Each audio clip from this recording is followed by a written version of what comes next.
ஓம் சாந்தி 21/12/2025 அவ்யக்த பாப்தாதா திருப்புதல் தேதி 5/3/2008. சங்கம யுகம் என்ற வங்கியில் அமைதி சக்தி மற்றும் சிரேஷ்ட செயலை சேமிப்பு செய்யுங்கள். சிவ மந்திரத்தின் மூலம் நான் என்பதை மாற்றுங்கள். இன்று பாப்தாதா நாலாபுறங்களிலும் உள்ள குழந்தைகளின் அன்பை பார்த்து கொண்டிருக்கிறார். நீங்கள் அனைவரும் கூட அன்பு என்ற விமானத்தில் இங்கு வந்து சேர்ந்து விட்டீர்கள்.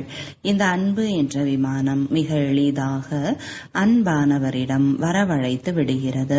இன்று விசேஷமாக அன்பில் மூழ்கியிருக்கும் ஆத்மாக்கள் பரமாத்மாவின் அன்பு என்ற ஊஞ்சலில் ஆடிக்கொண்டிருப்பதை பாப்தாதா பார்த்து கொண்டிருக்கிறார். பாப்தாதாவும் நாலாபுறங்களிலும் உள்ள குழந்தைகளின் அன்பில் கலந்திருக்கிறார். பரமாத்மாவின் இந்த அன்பு தந்தைக்கு சமமாக எளிதாக அஷரீரியாக ஆக்கிவிடுகிறது. வியக்த உணர்விலிருந்து விலக்கி அவ்யக்த ஸ்திதியில் அவ்யக்த சொரூபத்தில் நிலைக்க செய்து விடுகிறது. பாப் தாதாவும் ஒவ்வொரு குழந்தையையும் சமமான நிலையில் பார்த்து மகிழ்ச்சி அடைந்து கொண்டு இருக்கிறார். இன்றைய நாள் அனைத்து குழந்தைகளும் சிவராத்திரி, சிவ ஜெயந்தி, தந்தை மற்றும் தனது பிறந்த நாளை கொண்டாட வந்திருக்கிறீர்கள். பாபா மற்றும் தாதா இருவரும் அவரவர்களது வத்தனத்திலிருந்து குழந்தைகளாகிய உங்கள் அனைவரின் பிறந்த நாள் கொண்டாட வந்துவிட்டனர். முழு கல்பத்திலும் தந்தை மற்றும் உங்களது இந்த பிறந்த நாள் தனிப்பட்டது மற்றும் பிரியமானது ஆகும். பக்தர்களும் இந்த உற்சவத்தை மிக பாவனையுடன் மற்றும் அன்பாக கொண்டாடுகிறார்கள். நீங்கள் இந்த தெய்வீக பிறவியில் எந்த சிரேஷ்ட அலௌகீக காரியம் செய்தீர்களோ இப்பொழுதும் செய்து கொண்டிருக்கிறீர்கள். அதை நினைவு சின்னமாக அல்ப காலத்திற்காக கொண்டாடுகிறார்கள். ஆனால் பக்தர்களின் அதிசயமாகும். நினைவு சின்னத்தை கொண்டாடுபவர்கள் நினைவு சின்னத்தை உருவாக்குபவர்களையும் பாருங்கள். எவ்வளவு அதிசயமாக இருக்கிறது. நகல் செய்வதில் புத்திசாலிகளாக இருக்கிறார்கள். ஏனென்றால் உங்களுடைய பக்தர்கள் தானே. எனவே உங்களுடைய உயர்ந்த நிலைக்கான பலன் அந்த நினைவு சின்னத்தை உருவாக்குபவர்களுக்கு வரதானத்தின் ரூபத்தில் கிடைக்கிறது. நீங்கள் சம்பூர்ண தூய்மைக்கான விரதம் ஒரு பிறவியில் எடுக்கிறீர்கள். ஒரு நாள் தூய்மைக்கான விரதத்தையும் எடுத்து நகல் செய்கின்றனர். நீங்கள் முழு பிறவியிலும் தூய்மையான உணவிற்கான விரதம் எடுக்கிறீர்கள். அவர்கள் ஒரு நாள் விரதம் எடுக்கிறார்கள். ஆக இன்று பாப்தாதா அமிர்த வேளையில் பார்த்து கொண்டிருந்தார். உங்கள் அனைவரின் பக்தர்களும் குறைந்தவர்கள் அல்ல. அவர்களது சிறப்பு தன்மையும் நன்றாக இருக்கிறது. நீங்கள் அனைவரும் முழு பிறவிக்கும் உறுதியான விரதம், உணவுகளில், மன சங்கல்பத்தில், தூய்மை, வார்த்தைகளில், செயல்களில், சம்பந்தம் தொடர்பில் வந்தாலும் செயல்களில் முழு பிறவிக்கும் உறுதியான விரதம் எடுத்தீர்களா அல்லது சிறிது எடுத்தீர்களா?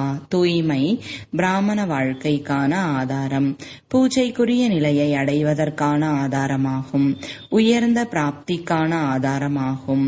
ஆக இங்கு வந்திருக்கும் பாக்கியவான் ஆத்மாக்கள் அனைவரும் சோதனை செய்யுங்கள். இந்த பிறவியில் தூய்மை ஆவதற்கான உற்சவம். நாலாபுறங்களிலும் பிரம்மச்சரியம் என்ற தூய்மை மட்டும் இல்லாமல் எண்ணம், சொல், செயல், சம்பந்தம் தொடர்பிலும் தூய்மை. இந்த விரதத்தை உறுதியாக எடுத்துக்கொண்டீர்களா? யார் உறுதியாக எடுத்துக்கொண்டீர்களோ அரைகுறையாக அல்ல. அவர்கள் கைகளை உயர்த்துங்கள். உறுதியாகவா? எவ்வளவு உறுதியாக? யாராவது அசைத்தால் அசைந்து விடுவீர்களா? அசைந்து விட மாட்டீர்களா? அவ்வப்பொழுது மாயை வந்து விடுகிறது அல்லவா? மாயைக்கு விடை கொடுத்து விட்டீர்களா அல்லது அவ்வப்பொழுது அனுமதி கொடுத்து விடுகிறீர்களா? வந்து விடுகிறது. சோதனை செய்யுங்கள். உறுதியான விரதம் எடுத்துக்கொண்டீர்களா? சதா காலத்திற்கும் விரதம் எடுத்துக்கொண்டீர்களா அல்லது அவ்வப்பொழுதா? சில நேரம் அதிகமாக, சில நேரம் உறுதியாக, சில நேரம் பலவீனமாக. இவ்வாறு கிடையாதுதானே?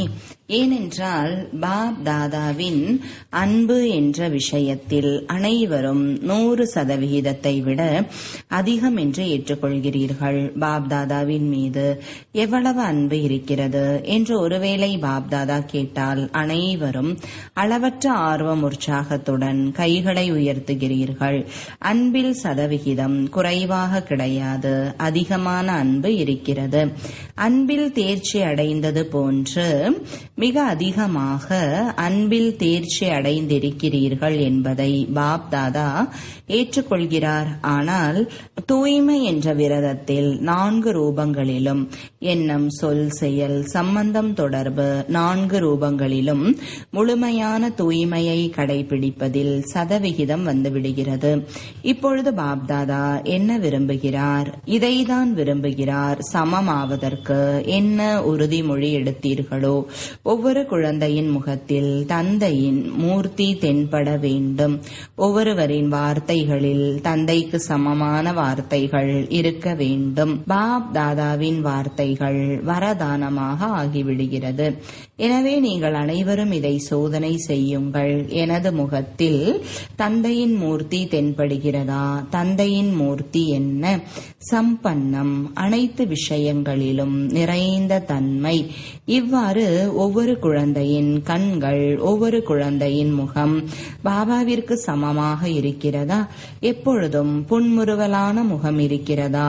அல்லது அவ்வப்பொழுது கவலையான, சில நேரம் வீணான எண்ணங்களினுடைய, சில நேரம் உதாசீனம், சில நேரம் அதிக உழைப்பிற்கான இப்படிப்பட்ட முகம் கிடையாதுதானே?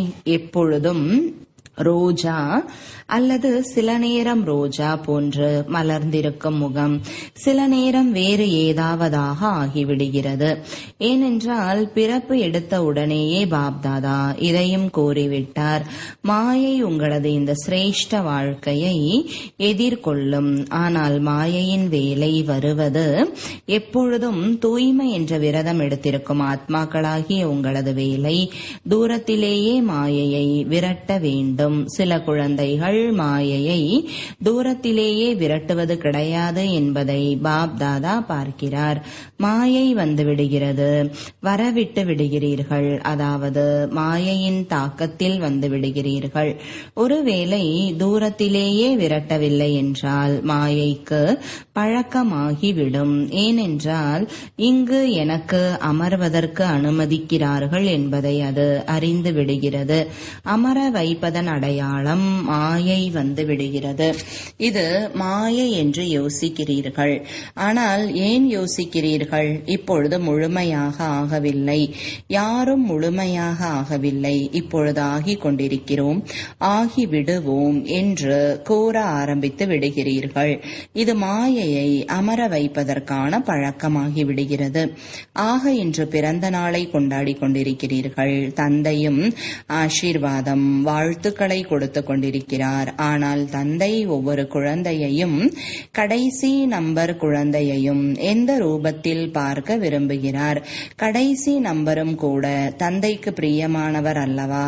எனவே கடைசி நம்பர் குழந்தையையும் எப்பொழுதும் ரோஜா மலராக பார்க்க விரும்புகிறார். மலர்ந்து இருக்க வேண்டும், வாடி இருக்க கூடாது. வாடி விடுவதற்கான காரணம் சோம்பலாகும். நடந்துவிடும், பார்க்கலாம், செய்யலாம், அடைந்து விடலாம். ஆக இந்த ஆம் ஆம் என்ற மொழி கீழே விழ வைத்து விடுகிறது.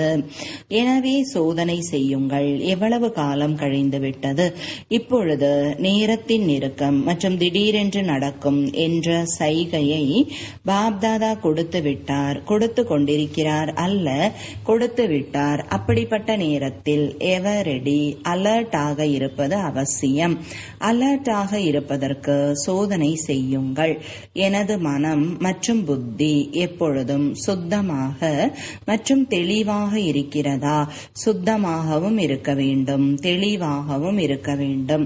இதற்கு நேரத்தின் மீது வெற்றி அடைவதற்கு மனதில், புத்தியில் கேட்சிங் பவர் மற்றும் டச்சிங் பவர் இரண்டும் மிக அவசியமானது. அப்படிப்பட்ட சூழ்நிலைகள் வர இருக்கிறது. அதாவது தூரத்தில் அமர்ந்திருந்தாலும் சுத்தமான மற்றும் தெளிவான மனம் மற்றும் புத்தி இருந்தால் தந்தையின் சைகைகளை, கட்டளைகளை, ஸ்ரீமத்தை கேட்ச் செய்ய முடியும். இது செய்ய வேண்டும், இது செய்யக்கூடாது என்ற தொடுதல் ஏற்படும். ஆகையால் பாப்தாதா முன்பே கூறியிருக்கிறார், நிகழ்காலத்தில் அமைதி சக்தியை தன்னிடத்தில் எவ்வளவு சேமிக்க வேண்டுமோ சேமித்துக் கொள்ளுங்கள். எப்பொழுது தேவையோ, எப்படி தேவையோ அவ்வாறு மனம் மற்றும் புத்தியை கட்டுப்படுத்துங்கள். வீண் எண்ணங்கள் கனவிலும் தொட்டுவிடக்கூடாது. இவ்வாறு மன கட்டுப்பாடு தேவை. அதனால்தான் மனதை வென்றவர் உலகை வென்று விடுவர் என்று கூறப்படுகிறது. ஸ்தூல கர்ம இந்திரியம் கை இருக்கிறது. எப்பொழுது தேவையோ, எவ்வளவு நேரம் தேவையோ அவ்வளவு நேரம் கட்டளைப்படி நடத்த முடியும். அதே போன்று மனம் மற்றும் புத்தியை கட்டுப்படுத்தும் சக்தி ஆத்மாவில் ஒவ்வொரு நேரத்திலும் வெளிப்படையாக இருக்க வேண்டும். யோகா நேரத்தில் அனுபவமாகிறது. ஆனால் காரியங்கள் செய்யும் பொழுது, விவகாரங்களில் ஈடுபடும் பொழுது, சம்பந்தத்தின் பொழுது அனுபவம் குறைவாக இருக்கிறது என்று இருக்கக்கூடாது. திடீரென்று சோதனை பேப்பர் வர இருக்கிறது. ஏனென்றால் கடைசி முடிவிற்கு முன்பு வரை இடையிடையில் சோதனை பேப்பர் கொடுக்கப்படும். ஆக இந்த பிறந்த நாள் அன்று என்ன சிறப்பை செய்து காண்பிப்பீர்கள்? அமைதி சக்தியை எவ்வளவு சேமிக்க முடியுமோ ஒரு வினாடியில் இனிமையான அமைதியின் அனுபவத்தில் மூழ்கிவிடுங்கள். ஏனென்றால் அறிவியல் மற்றும் அமைதி, அறிவியலும் மிக தீவிரமாக சென்று கொண்டிருக்கிறது. ஆக அறிவியல் மீது அமைதி சக்தியின் வெற்றியானது மாற்றத்தை ஏற்படுத்தும். அமைதி சக்தியின் மூலம் தூரத்தில் அமர்ந்திருந்தாலும் எந்த ஒரு ஆத்மாவிற்கும் சகயோகம் கொடுக்க முடியும், சக்தி கொடுக்க முடியும், அலையும் மனதை அமைதிப்படுத்த முடியும். பிரம்மா பாபாவை பார்த்தீர்கள். ஒரு ஒப்பற்ற குழந்தை சிறிது குழப்பத்தில் அல்லது ஷரீர கணக்கு வழக்கில் பாதிக்கப்பட்டிருந்தால் அதிகாலையில் எழுந்து அந்த குழந்தைக்கு அமைதியின் சக்தியை கொடுத்தார். அவரும் அனுபவம் செய்தார். எனவே கடைசியில் இந்த அமைதி சேவையின் சகயோகம் கொடுக்க வேண்டி இருக்கும். சூழ்நிலைப்படி இந்த விஷயத்தை மிகவும் கவனத்தில் வைத்துக் கொள்ளுங்கள். அமைதி சக்தி அல்லது தனது சிரேஷ்ட கர்மத்தின் சக்தியை சேமிக்கும் வங்கி இப்பொழுது மட்டுமே திறக்கப்படுகிறது. வேறு எந்த பிறவியிலும் சேமிப்பு செய்யும் வங்கி கிடையாது. ஒருவேளை இப்பொழுது சேமிக்கவில்லை என்றால் பிறகு வங்கி இருக்காது. எங்கு சேமிப்பு செய்வீர்கள்? எனவே சேமிப்பின் சக்தியை எவ்வளவு சேமிக்க விரும்புகிறீர்களோ அவ்வளவு சேமித்துக் கொள்ளுங்கள். என்ன செய்ய வேண்டுமோ அதை இப்பொழுதே செய்துவிடுங்கள். என்ன யோசிக்க வேண்டுமோ இப்பொழுதே யோசித்துக் கொள்ளுங்கள் என்று மனிதர்களும் கூறுகிறார்கள். இப்பொழுது என்ன யோசிக்கிறீர்களோ அது யோசனையாக இருக்கும். சிறிது காலத்திற்கு பிறகு நேரம் நெருக்கத்தில் வரும்பொழுது அந்த யோசனை வருத்தத்தின் ரூபத்தில் மாறிவிடும். இவ்வாறு செய்தேன், இவ்வாறு செய்ய வேண்டும், இது யோசனையாக இருக்காது, வருத்தமாக மாறிவிடும். ஆகையால் பாப்தாதா முன்கூட்டியே இந்த சைகையை கூறிக்கொண்டிருக்கிறார். அமைதி சக்தி ஒரு வினாடியில் என்ன வேண்டும் என்றாலும் நடக்கட்டும். அமைதியில் மூழ்கி விடுங்கள். முயற்சி செய்து கொண்டுதான் இருக்கிறேன் என்று இருக்கக்கூடாது. சேமிக்கும் முயற்சி இப்பொழுதுதான் செய்ய முடியும். ஆக குழந்தைகளின் மீது பாப்தாதாவிற்கு அன்பு இருக்கிறது. ஒவ்வொரு குழந்தையையும் பாப்தாதா கூடவே அழைத்து செல்ல விரும்புகிறார். உறுதிமொழி, கூடவே இருப்பேன், கூடவே செல்வேன் என்ற உறுதிமொழி கடைபிடிப்பதற்கு சமமாக ஆக வேண்டும். சமமானவர்கள்தான் கூடவே செல்வார்கள். கூறியிருந்தேன் அல்லவா, இரட்டை அயல் நாட்டினருக்கு கை மீது கைகோர்த்து நடப்பது பிடிக்கிறது. எனவே ஸ்ரீமத் என்ற கை மீது கை இருக்க வேண்டும். தந்தையின் ஸ்ரீமத், அது உங்களுடைய வழி. இதுதான் கை மீது கை என்று கூறப்படுகிறது. இன்று பிறந்த பிறந்த நாள் உற்சவம் கொண்டாட வந்திருக்கிறீர்கள் அல்லவா? பாப் தாதாவிற்கும் மகிழ்ச்சி இருக்கிறது. என்னுடைய குழந்தைகள் எப்பொழுதும் உற்சாகத்துடன் இருந்து உற்சவத்தை கொண்டாடி கொண்டிருக்கின்றனர் என்ற போதை தந்தைக்கு இருக்கிறது. ஒவ்வொரு நாளும் உற்சவத்தை கொண்டாடுகிறீர்களா அல்லது விசேஷ நாட்களில் மட்டுமா? சங்கம யுகம் முழுவதும் உற்சவமாகும். யுகமே உற்சவமாகும். வேறு எந்த யுகமும் சங்கம யுகம் போன்று கிடையாது. ஆக நான் சமமாகியே தீர வேண்டும் என்ற ஆர்வம் உற்சாகம் அனைவரிடத்திலும் இருக்கிறது தானே? இருக்கிறதா? ஆகியே தீர வேண்டும் அல்லது பார்க்கலாம், ஆகலாம், செய்யலாம் என்று சொல்லவில்லை தானே? ஆகியே தீர வேண்டும் என்று நினைப்பவர்கள் கை உயர்த்துங்கள். ஆகியே தீர வேண்டும். தியாகம் செய்ய வேண்டியிருக்கும், தபஸ்யா செய்ய வேண்டியிருக்கும், எதையும் தியாகம் செய்ய வேண்டியிருக்கும். தயாரா? அனைத்தையும் விட உயர்ந்த தியாகம் எது?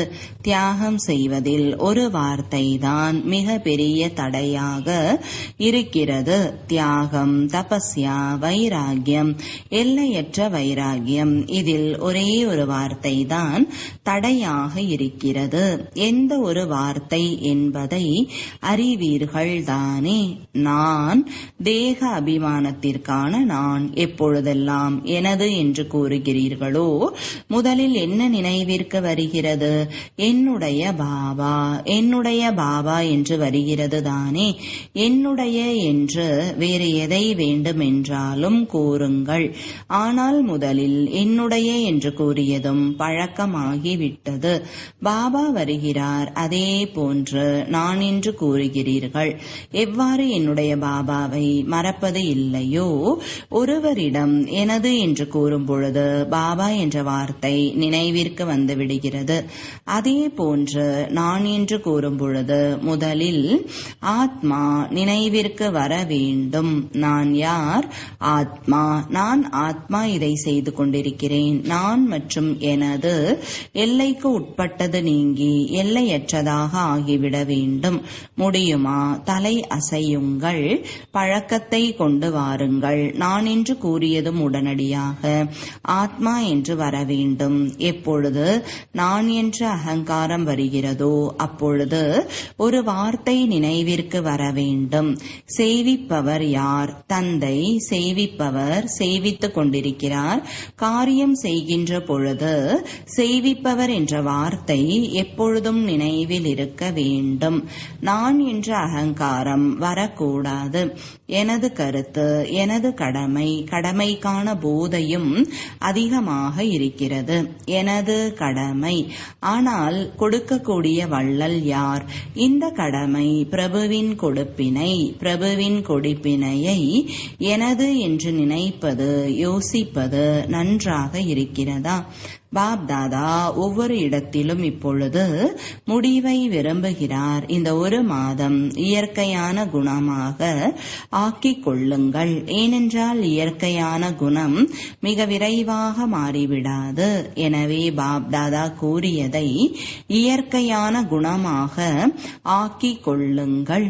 எப்பொழுதும் உங்களது முகத்தின் மூலம் தந்தையின் குணம் தென்பட வேண்டும். தந்தையின் மூலம், நடத்தையின் மூலம் தந்தையின் ஸ்ரீமத் தென்பட வேண்டும். எப்பொழுதும் புன்முறுவலான முகம் இருக்க வேண்டும். எப்பொழுதும் திருப்தியாக இருந்து திருப்திப்படுத்தும் நடத்தை இருக்க வேண்டும். ஒவ்வொரு காரியத்தில் காரியம் மற்றும் யோகா சமநிலையில் இருக்க வேண்டும். சில குழந்தைகள் பாப் தாதாவிடம் மிக நல்ல நல்ல விஷயங்களை கூறுகிறார்கள். என்ன கூறுகிறார்கள்? பாபா, இது என்னுடைய குணம் என்பதை நீங்கள் புரிந்து கொள்ளுங்கள். வேறு எதுவும் இல்லை. எனது குணமே இப்படிதான். இப்பொழுது பாப்தாதா என்ன கூறுவார்? எனது குணமா? எனது வார்த்தை இவ்வாறு இருக்கிறது. சிலர் இவ்வாறு கூறுகிறார்கள். கோபப்படவில்லை. எனது வார்த்தை சிறிது கடுமையாக இருக்கிறது. சிறிது வேகமாக பேசிவிட்டேன். கோபப்படவில்லை, வேகமாக பேசினேன் என்று சிலர் கூறுகிறார்கள். பாருங்கள், எவ்வளவு இனிமையிலும் இனிமையான வார்த்தைகள். பாப் பாப்தாதா கூறுகிறார், எதை நீங்கள் எனது குணம் என்று நினைக்கிறீர்களோ அதை எனது என்று கூறுவது தவறு. எனது இந்த குணம் ராவணனுடைய குணமா அல்லது உங்களுடைய குணமா? உங்களுடைய குணம் அனாதி காலம், ஆதி காலம், பூஜ்ய காலத்திற்கான ஒரிஜினல் குணமாகும். ராவணனுடைய பொருளை எனது எனது என்று கூறுகிறீர்கள் அல்லவா?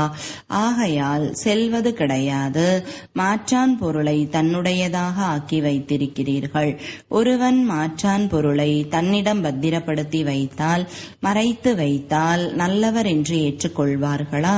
எனவே ராவணனுடைய குணம், மாற்றான் குணத்தை எனது என்று ஏன் கூறுகிறீர்கள்? என்னுடைய குற்றமில்லை, எனது குணம் என்று மிக போதையுடன் கூறுகிறீர்கள். பாப்தாதாவின் மனதை கவர்வதற்கு முயற்சி செய்கிறீர்கள். இப்பொழுது இதற்கு முடிவு விழா கொண்டாடுவீர்களா? செய்வீர்களா? மனதார கூறுங்கள், உள்ளபூர்வமாக கூறுங்கள். எங்கு மனம் இருக்குமோ அங்கு அனைத்தும் நடந்துவிடும். இது என்னுடைய குணமல்ல என்று மனதார ஏற்றுக்கொள்ளுங்கள். இது மற்றவரின் குணம், அதை நான் வைத்துக் கொள்ளக்கூடாது. நீங்கள் மறுபிறவி எடுத்து விட்டீர்கள் அல்லவா? உங்களுடையது பிராமண குணமா அல்லது பழைய குணமா? ஆக பாப்தாதா என்ன விரும்புகிறார் என்பதை புரிந்து கொண்டீர்களா? நன்றாக கொண்டாடுங்கள், நடனமாடுங்கள், விளையாடுங்கள். ஆனால் என்பதும் இருக்கிறது. அனைத்தும் செய்தாலும் சமமாகியே தீர வேண்டும். சமமாகாமல் கூடவே எப்படி செல்ல முடியும்? சுங்கத்துறையில் தர்மராஜபுரியில் நிற்க வேண்டியிருக்கும். கூடவே செல்ல மாட்டீர்கள். எனவே தாதிகள் கூறுங்கள், ஒரு மாத காலம் முடிவை பார்க்கலாமா? கூறுங்கள், பார்க்கலாமா? ஒரு மாதம் கவனம் செலுத்துவீர்களா? ஒரு மாத காலம் கவனம் செலுத்தினால் இயற்கையானதாக ஆகிவிடும். மாதத்தின் ஒரு நாள் கூட விட்டுவிடக்கூடாது. தாதிகள் பொறுப்பு எடுத்துக் கொள்கிறீர்கள், நல்லது. அனைவரும் ஒன்றாக சேர்ந்து ஒருவருக்கொருவர் மீது சுபபாவனை, சுப விருப்பம் என்ற கைகளை கொடுங்கள். ஒருவர் கீழே தவறி விழுந்து விட்டால் அவரை அன்பாக கை கொடுத்து தூக்குகிறோம். ஆக சுபபாவனை மற்றும் சுப விருப்பம் என்ற கை ஒருவருக்கொருவர் சகயோகம் செய்து முன்னேறி கொண்டே செல்லுங்கள். சரிதானே? நீங்கள் குறைவாக சோதிக்கிறீர்கள், காரியம் செய்த பிறகு சோதனை செய்கிறீர்கள். ஆகிவிட்டதல்லவா? முதலில் யோசியுங்கள், பிறகு செய்யுங்கள். முதலில் செய்யுங்கள், பிறகு யோசியுங்கள் என்பது அல்ல, செய்தே ஆக வேண்டும். நல்லது.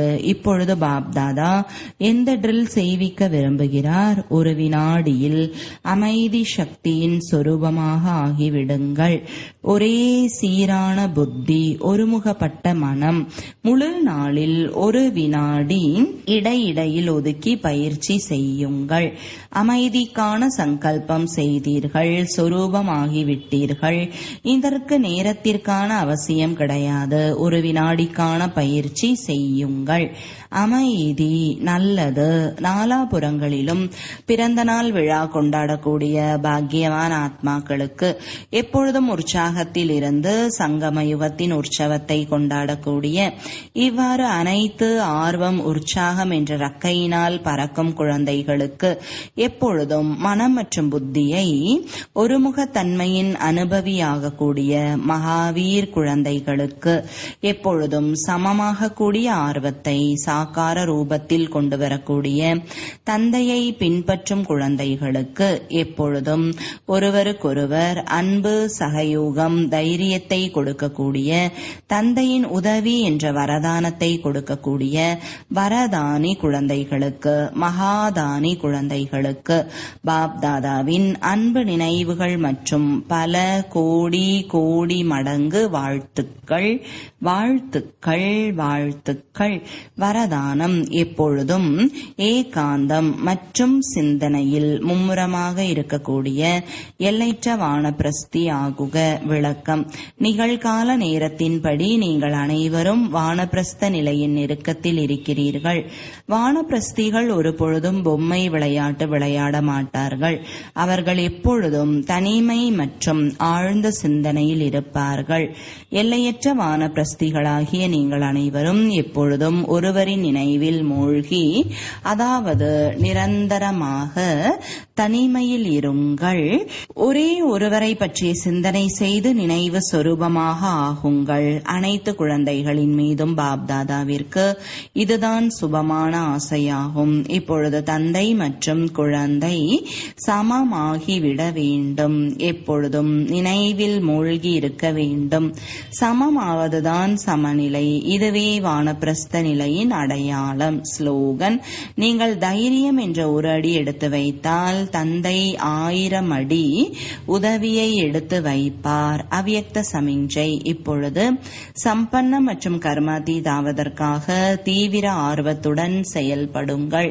தந்தைக்காக அனைவரின் வாயிலிருந்தும் ஒரே ஒரு சப்தம்தான் வருகிறது, என்னுடைய பாபா. இதே போன்று ஒவ்வொரு சிரேஷ்ட ஆத்மாக்களாகிய உங்களை பற்றி இந்த பாவனை இருக்க வேண்டும், உணர்வு இருக்க வேண்டும். ஒவ்வொருவருக்கும் என்னுடையவர் என்ற உணர்வு வர வேண்டும். இவர் என்னுடைய சுப சிந்தனையாளர், சகயோகி, துணையாக இருப்பவர் என்று ஒவ்வொருவரும் புரிந்து கொள்ள வேண்டும். இதைதான் தந்தைக்கு சமமான கர்மாதீத் நிலையின் சிம்மாசனதாரி என்று கூறப்படுகிறது. குறிப்பு: இன்று மாதத்தின் 3வது ஞாயிற்றுக்கிழமை. அனைத்து ராஜயோகி தபஸ்வி சகோதர சகோதரிகள் மாலை 6:30 மணி முதல் 7:30 மணி வரை யோக பயிற்சிக்கான விசேஷ நேரத்தில் தனது லைட் மைட் சொரூபத்தில் நிலைத்திருந்து புருவ மத்தியில் பாப்தாதாவை வரவேற்று இணைந்த சொரூபத்தின் அனுபவம் செய்ய வேண்டும் மற்றும் நாலாபுறங்களிலும் ஒளி மற்றும் சக்தியின் கிரணங்களை பரப்பும் சேவை செய்ய வேண்டும். ஓம் சாந்தி.